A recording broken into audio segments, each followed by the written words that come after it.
it's Miko, welcome back to the channel. I have fibromyalgia and I like to show you how I live with chronic pain. So let's have a carry on.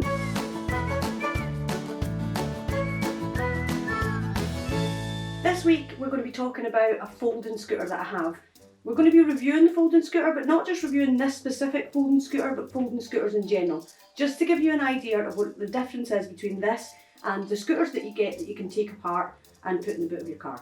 So obviously when I'm reviewing this scooter, I'm reviewing it from my personal perspective, and there might be things that I like and do that you don't like and do, so please take that into consideration when I'm reviewing the scooters for you. So let's start. The first thing about folding scooters is they tend to be more lightweight than your average scooter. Main sort of scooters come apart in 4 to 5 pieces to put in the boot, which means that it's easier for you to lift them into the boot. I can't actually lift this. This is 20 kilograms. That's, to give you an idea, that's your standard allowance of luggage on an airplane, so that gives you an idea of how heavy it is. I can bump it down my step to get it out, that's it. I can't lift it back in, I have to leave it outside for Campbell when he gets home to lift back into the house. So if you've got a ramp, that's not a worry for you, but if you've not got a ramp, just consider you will have to sort of bump it down your steps a bit. But actually lifting it, there's no way on this planet. So it's only any good to me if I'm going out with someone, or if I order a taxi and the taxi driver is prepared to lift this in and out of the vehicle. Yeah, I'm not getting the full thing in the shot here, so here's a little overview of what it looks like and in size comparison. But it is very easy to get into the boot of a car, like I say, if you've got somebody to lift it in for you. Now, a con is that it doesn't have a basket, but a pro is that it doesn't have a basket. Because I don't know about you, I'm only 40, I don't want to look like I'm like Little House on the Prairie all the way around the place. I like to put my backpack or whatever I've got on over the handles. But also, there is something that you can buy to fold over the back of the seat, and it's a small bag with a zip that you can operate like that. So it's just a bit, I don't want to say that the baskets, because you know some people will like baskets, but the baskets for me just make me feel like an old lady. Now, you can adjust the handle up and down on this one. And sort of righty tighty lefty loosey, there's a little bit to put that in, so you can adjust the handle up and down, and that's a pro, because obviously for the height of your shoulders it's going to affect you if you have problems with your shoulders, which I do. Unfortunately, as a con, you can't move the handles closer towards you, which I have always been able to do with a standard scooter that I've hired before, and I'll see if I can find some footage of that. But you can adjust it to come towards you, which means that you can rest your elbows on the rail, these bits here, what do you call these, armrests? Knew I'd get it. Yeah, you can rest your elbows on the armrest of a standard scooter and still hold on, which means that you're not really putting any pressure on anywhere. Whereas I've got to sit out like that. There's no armrests on a folding scooter generally. I've never seen a folding scooter with armrests. But yeah, that can be a small problem because you're holding out your arm, or I usually just do one arm, and it does put a lot of pressure on your shoulder, so that is a downside to this particular folding scooter. If you can get a folding scooter that does allow that adjustment, I would highly recommend it. Now, with this one, unlike your standard scooter, it doesn't come apart, so there's no way to take it into bits to put it into smaller sort of areas. It just comes like this. You can put it into a mobility vehicle upright, it will fit, and you can put it down, folded down, but that's it, unfortunately. From personal experience with this scooter, and only with this scooter, because I've not tried any other folding scooters, if you have, please let me know in the comments if you've experienced this. But the display on this one, which I will show you in a picture here, it's unreliable to me. You can see there it has the 4 little dots. Now the 4 little dots, it starts at red, it goes up to orange, and then you get 2 greens. Now, I've read the instructions on this, and it says that red is, plug in immediately. Orange is you've got about 30%. The next green is about 70%, and the one after that is 100%. But unfortunately, it tends to react to the speed. So if you are going somewhere on the flat and you have the speed up a little bit, the battery display runs down really quickly, and it gives me a bit of anxiety because I think, oh my God, this is going to run out. And the reason that I have that particular anxiety is we took this to Edinburgh at the Festival Fringe, and we were going to the grass market, and for people who don't know Edinburgh, that is very uphill, and it's very uphill on a load of old-fashioned, cobbled, non-ramped, really inaccessible roads. So between getting up those massive hills and the wheels having to deal with that sort of bumping about, then having to get off it and have Campbell lift it up and down, get back on it, by the time we got to the venue, the battery was dead. So from the train station to the grass market, I'm going to say it took us about maybe 25 minutes, and the battery was dead. Luckily, the venue quite happily let me charge it while we were in the show that we were seeing, and it was fine. Obviously, going downhill, it doesn't use as much battery, and thankfully I had Campbell with me, were it to completely lose battery, because if I was on my own and it lost battery, there's nothing I can do. I can't lift it. I'd have to wheel it forward. It would take me a while, and it would cause me a lot of pain. So that's on the opposite side of that. It does work very well on the flat, tiled, concrete, wood, laminate, everything like that. It works really well on. It's got a good grip. The battery lasts a lot longer in these kind of environments, so I would say it's a good shopper, an excellent shopper. It's not the kind of thing I would go into a forest for a walk with. It would never cope with that, because also what it has is it's quite low to the ground. So in a lot of older places, I noticed this when I was at a furniture shop the other day, a lot of older places that weren't accessible, that I've tried to sort of like retrofit to be accessible, have these really steep ramps, and when you get to the top of the ramp, it teeters and it won't go over. So usually the person I'm with has to push it while I also use the sort of acceleration, and sometimes you can go flying off and it's pretty embarrassing. So it's not great in those type of environments, but if you are in a fairly accessible new place with good flat floors, you're going to get the best out of this. The only thing I did notice on concrete when we were at Telford for the Comic-Con, going out my head. When we were at Telford for the Comic-Con, I did notice that the concrete it slightly skidded with if you turned on too quick an axis. So what you want to do in these kind of environments is take it quite wide. Never try to turn really quickly on a sort of like slippy floor, because it's just going to woof off, and you know, you're going to look like you're trying to be in Mario Kart rather than just getting around in your scooter. That's not a bad thing. I probably would quite like to be in Mario Kart anyway, but you know. The other thing that is good with this is, even in the small flat that I live in, if it's necessary for you to use your scooter in the house, it's quite a good size for that. I don't have accessible doors. I have normal sized doors. Everything's quite tight in here because of the furniture that I've chosen.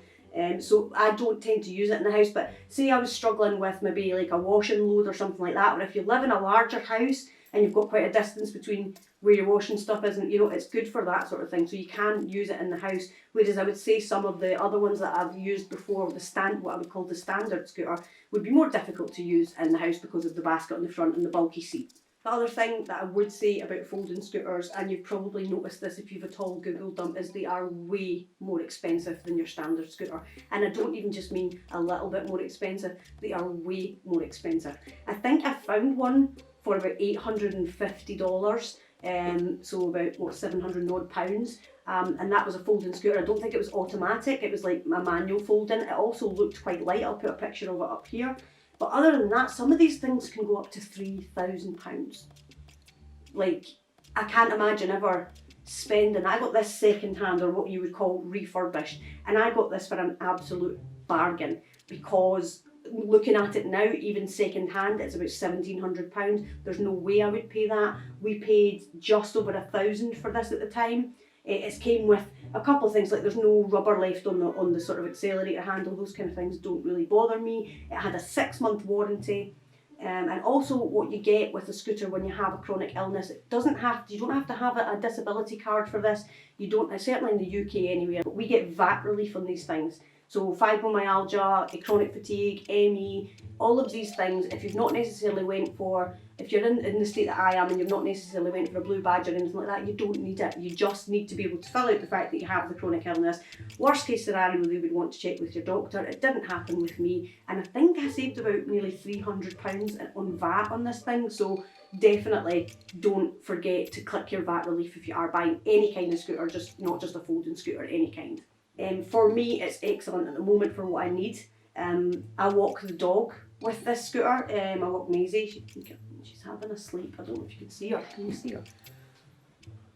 There she is. She's having a little sleep just now. But yes, I can easily take her out on a walk with this. Whereas I feel the bigger one, because it's higher off the ground, made me a wee bit more nervous about walking her, because the wheels are obviously bigger, it's higher off the ground, and I'd be worried that the lead would get caught up in it. But I haven't tried it yet, so if you have, please leave in the comments, can you easily walk the dog in a standard scooter, because you certainly can in this one.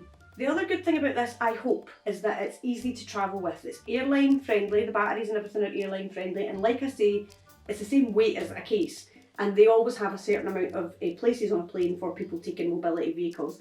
So this I'm going to try taking with me into Florida, not to use all the time. I still will hire, what I would call your standard scooter, I will hire as well, purely because I don't think the battery would cope with the length of time that we are sometimes out, especially if we're doing Halloween Horror Nights, because we'll maybe go from afternoon to night, and I've ran out of battery on a standard scooter doing that before, so I wouldn't trust this. However, the airport walk-in and things like that, from like, if you consider by the time you park your car at the airport and you get to the actual plane, you have walked.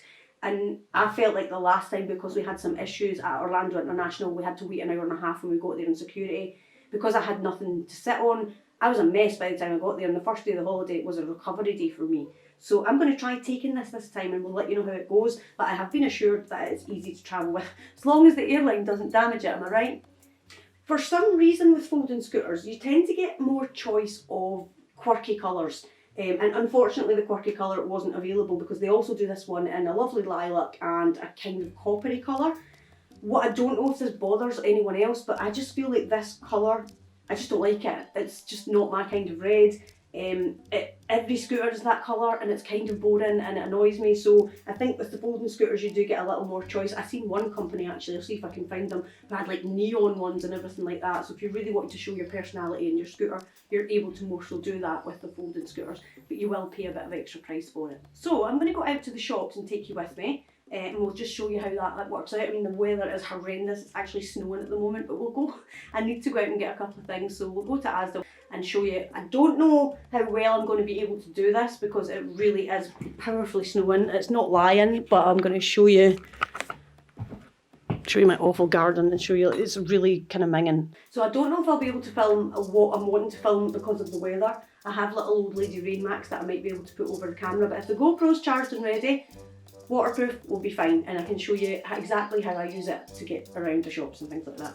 Hi guys, just a quick message. If you're enjoying this video, go ahead and subscribe. If you're not, what are you doing here? Go and enjoy yourself. I can get my wheelies out the road. There's a little handle here. So just bump it down. Okay, it's not that easy. Okay. It's okay, Maisie, I'll be back.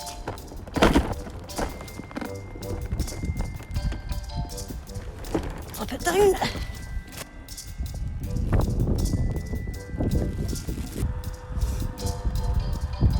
Takes a little while.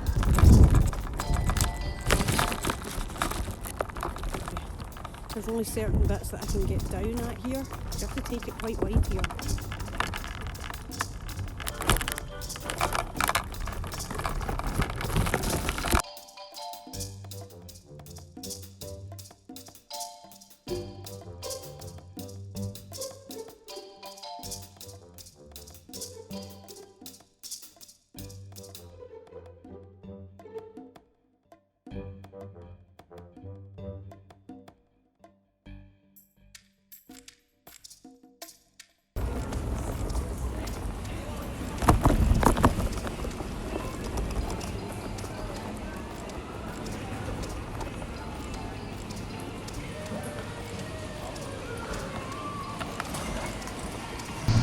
Was a lower option there to get my scan and go thing, but that really tall guy thought it would be better if he used it and I could use the taller one.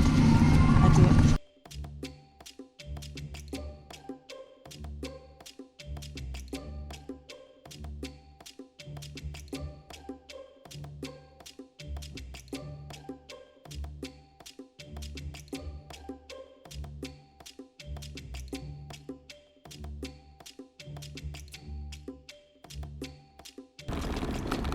Doing fine on this.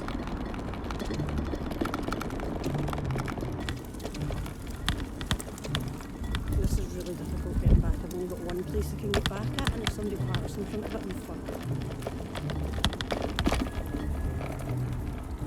Yeah, I'm just going to wait, because I've been at this before and I've not been able to get the other side, and the car just like gets annoyed, so I'm just going to wait.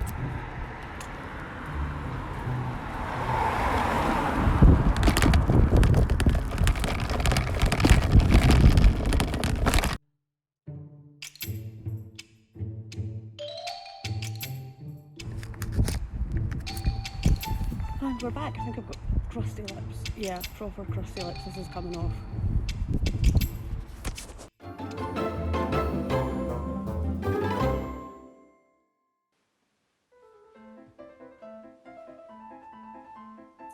it's Miko. Hi, it's Miko. Hi, it's Miko and welcome to Carry On Chronically. Hi, it's Miko and welcome back to the channel. If you're new here, welcome. Please remember and subscribe and let's have a carry on. No. Talking about taxi, it does fit easily into the boot of most cars, even small boots. As you can see, it's quite compact. I'll show you a sort of, I'm not getting the full thing in here, so I'll show you a view of it on the, shut up Michaela, just shut up Miko, shut up Miko, shut up Miko. A normal scooter, or what I would call an average, what's the word I was using earlier? So I don't know if I'll be able to film out, no.